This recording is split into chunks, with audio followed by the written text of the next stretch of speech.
ബാധ കയറി എന്ന് പറയും മറ്റുള്ളവർക്ക് അത് മോശമായിട്ട് കാണെങ്കിലും ഇവർക്ക് അവർ ആ സമയത്ത് അവർ പരമാനന്ദത്തിലാണ്. പറയുന്നില്ല ഭ്രാന്തനാണ്, ചില ആളുകളെ കാണും ഭ്രാന്താണ് ആൾക്ക്. അയാളുടെ ജീവിതത്തിൽ ഏറ്റവും നല്ല സമയം അയക്കുന്നത് അല്ലെ, ഏറ്റവും നല്ല സമയം. എന്നെ സംബന്ധിച്ചിടത്തോളം ഞാൻ മനസ്സിലാക്കിയിടത്തോളം ആ ഒരു അവസ്ഥയാണ് നമ്മൾ ഈ ജപിക്കാനൊക്കെ ഇരുന്നിട്ട് കിട്ടുന്നത്. ചില ആൾക്കാർ പറയാറുണ്ട് ഞാൻ ഗണപതിയെ കണ്ടു, അല്ലെങ്കിൽ മഹാദേവന്റെ മടിയിൽ തലവെച്ച് കിടന്നു എന്നൊക്കെ പറയുന്ന ആളുകളുണ്ട്. ഈ മൂകാംബിക ദേവിയെ കണ്ടു, ഞാൻ ഈ സൗന്ദര്യം വർണ്ണിക്കുന്ന സമയത്ത് ഇഷ്ടംപോലെ ആൾക്കാർ പറയും അവൻ തള്ളാ പറയും. മനുഷ്യന്റെ മനസ്സിനുള്ളൊരു വലിയ വിഷയം എന്താ വെച്ചാൽ നമ്മൾ എന്ത് ആഗ്രഹിക്കുന്നു കാര്യമായിട്ട് ആഗ്രഹിച്ചു കഴിഞ്ഞാൽ അത് നടക്കും എന്നാ പറയും. ആ ബാധ എന്തുകൊണ്ടാണ് താൻ ശിവനാണെന്ന് പറഞ്ഞത്? അവരുടെ കുടുംബക്ഷേത്രം നശിച്ചു കിടക്കുകയാണ്. അതുകൊണ്ടാണ് ഇയാളുടെ മകളിൽ തന്നെ ആ ഒരു അവസ്ഥ വന്നത്. അവസാനം അതിന് വേണ്ട കാര്യങ്ങളൊക്കെ ചെയ്തോളാം എന്ന് പറഞ്ഞതിന് ശേഷം ഈ കൊച്ചിന് മാറ്റം വന്നു. നമ്മുടെ നാട്ടില് പല ആളുകളും ഞാൻ ശിവനാണ്, അല്ലെങ്കിൽ വിഷ്ണുവാണ്, അല്ലെങ്കിൽ ഞാൻ ദേവിയാണ് എന്നെല്ലാം പറഞ്ഞു വരുന്ന ആളുകളുണ്ട്.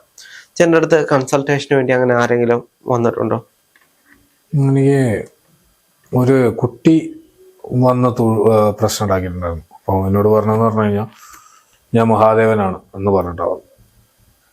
അപ്പോൾ മഹാദേവനാണ് എന്ന് പറഞ്ഞ സമയത്ത് ഞാൻ അവിടുന്ന് ആ കൊച്ചിന്റെ മേലിൽ നിന്ന് ബാധയായിരുന്നു അത്.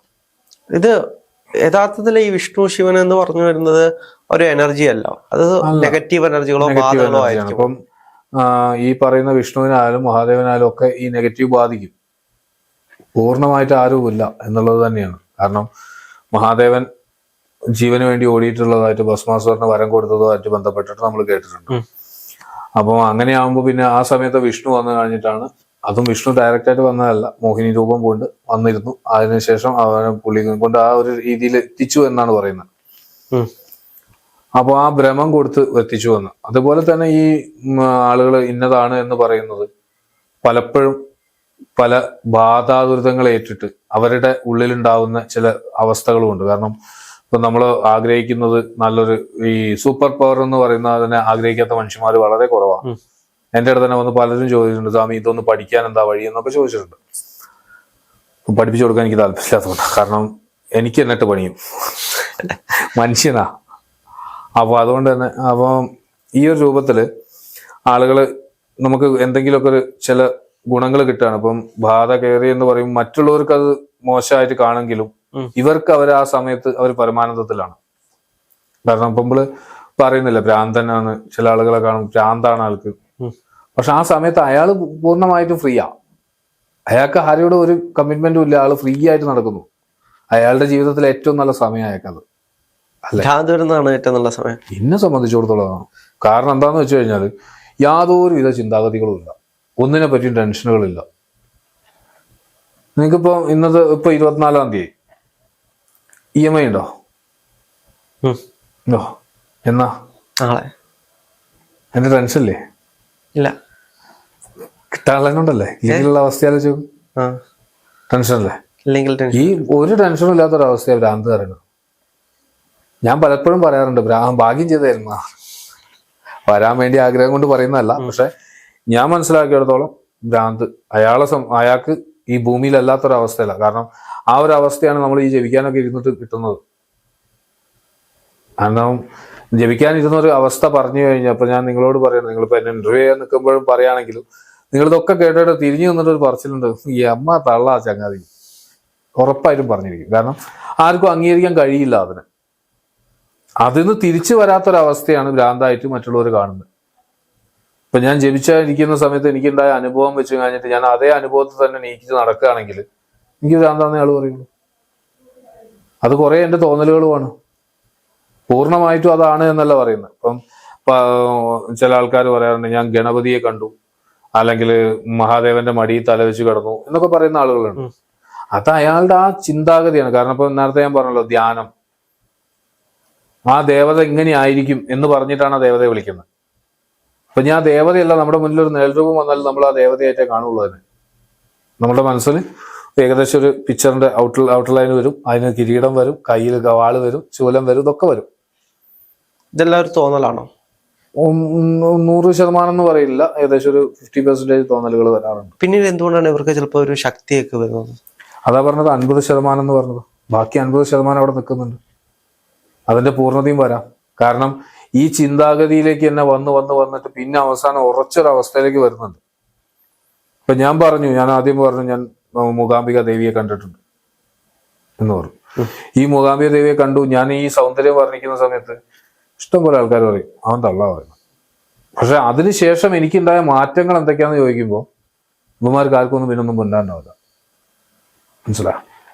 ആരും ശ്രദ്ധിക്കാതിരുന്ന ഒരു മനുഷ്യനായിരുന്ന ഞാൻ ഇന്ന് പലരും ശ്രദ്ധിക്കുന്ന, അല്ലെങ്കിൽ പലരും ദേവത പരിവേഷം കൊടുത്ത്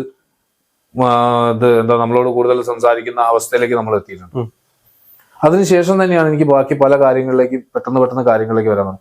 അതുപോലെ തന്നെയാണ് ഈ ജപം എന്ന് പറയുന്നത്. ഈ ജപത്തിന്റെ ഒരു പ്രശ്നം എന്ന് പറഞ്ഞു കഴിഞ്ഞാൽ ചില ഗുരുക്കന്മാർ പറഞ്ഞു കൊടുക്കും ഇന്ന സമയത്ത് ഇന്നത് വരും, ഇന്നത് അല്ല ഉണ്ടാവും.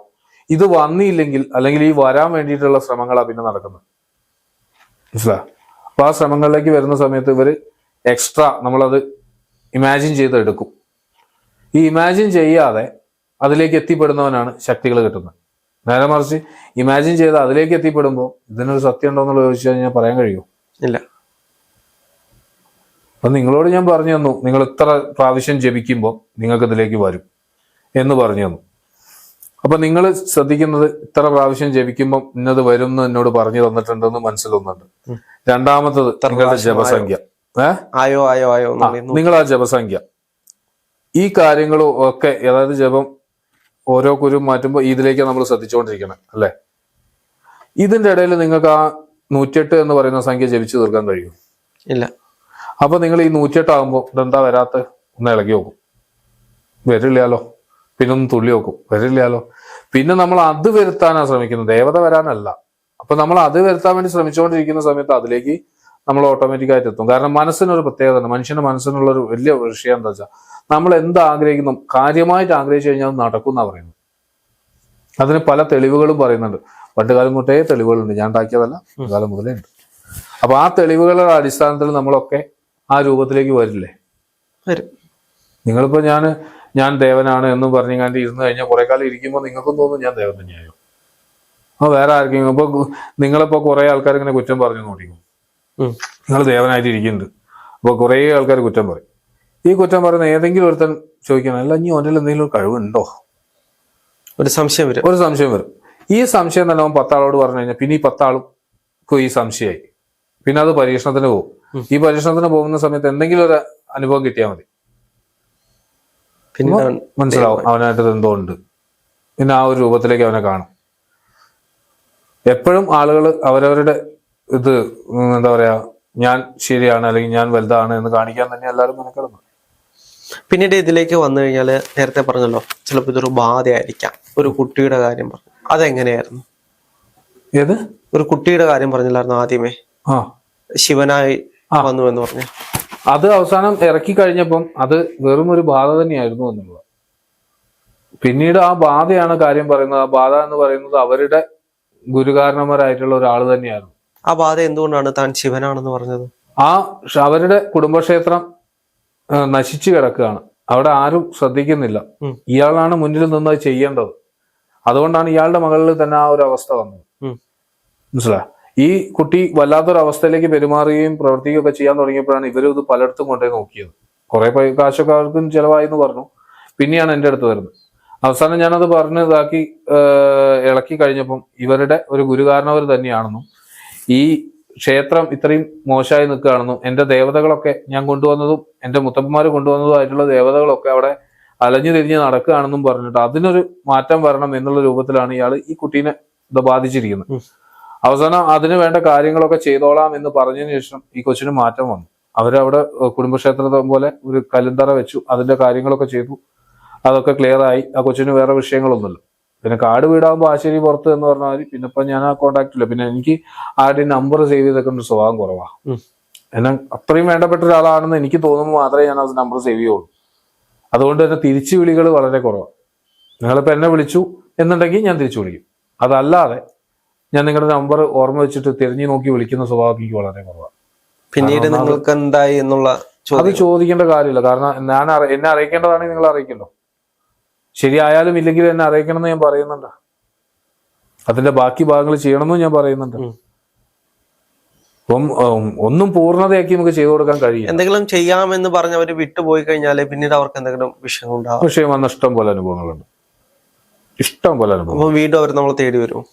വന്നവരുണ്ട്, വരാതെ നാശങ്ങളും നഷ്ടങ്ങളും ആയിട്ട് നടന്നവരുണ്ട്, പിന്നീട് അറിഞ്ഞവർ എന്നെ തന്നെ തേടി വന്നവരുണ്ട്, കുറെ ആളുകളുണ്ട്.